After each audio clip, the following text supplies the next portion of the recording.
This is an AB4WS radio show special from Dayton Hamvention 2025. Have you ever been to the Dayton Hamvention? Hi, this is Jack, AB4WS, with the AB4WS radio show. If you've never been to the Dayton Hamvention, it occurs usually the middle of May every year. Last several years it's been at the Greene County Fairgrounds in Xenia, Ohio. It is a must-go for any amateur radio operator, and if you've never been, it's your time to go.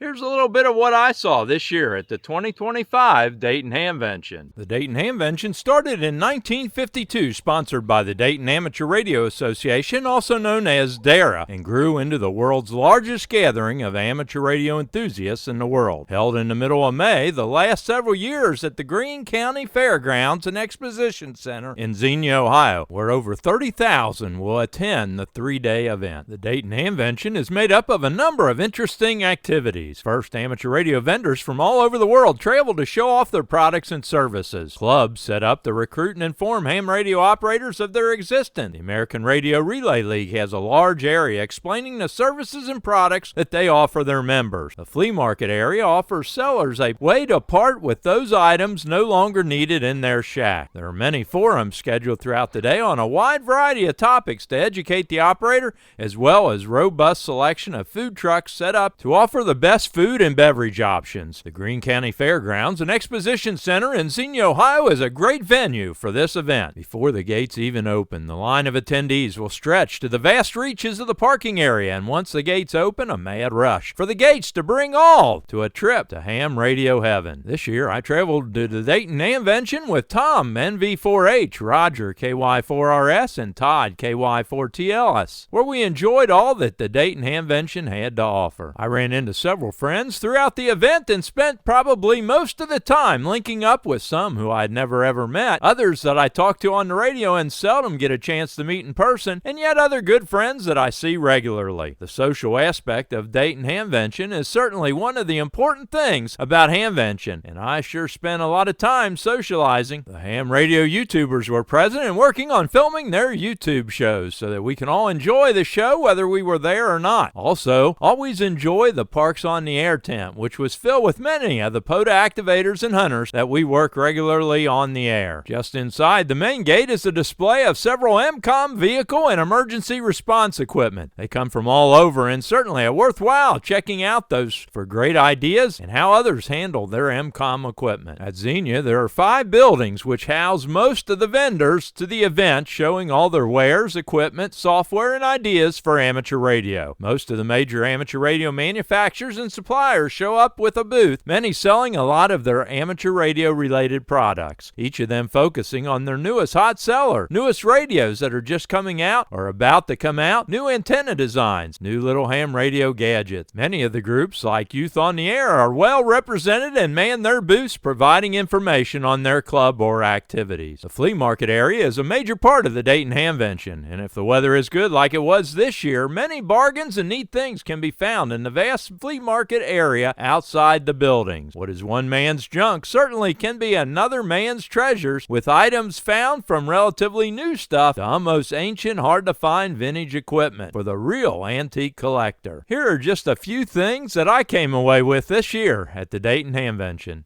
My big purchase this year at the Dayton Hamvention was the Modern Morse nameless CW key. Really neat little CW key.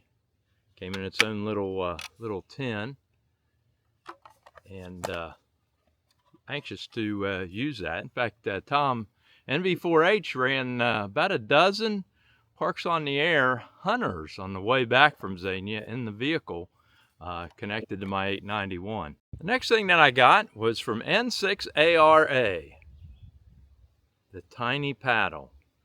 I have one of these before, and man, I really like it. I carry it in my kit.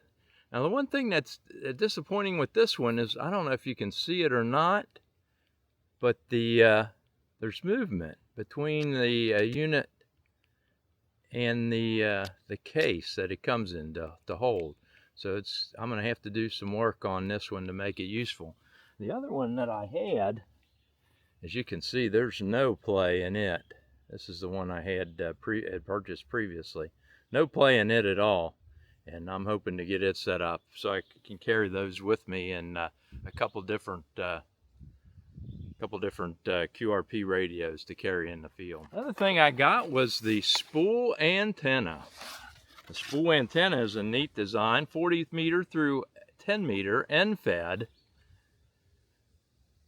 half-wave antenna. Set up on its own little spool. You unwind it, connect to the BNC.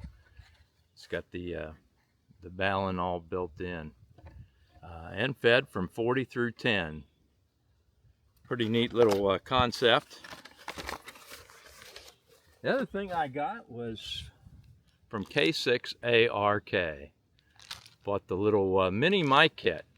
Got to put that together for my True SDX and some of my USDX little QRP receivers. And no trip would be complete without getting the Parks on the Air keychain. So that kind of sums up my Dayton Hamvention 2025 trip. Wonder how your trip went. And if you've never been, it's time for you to go.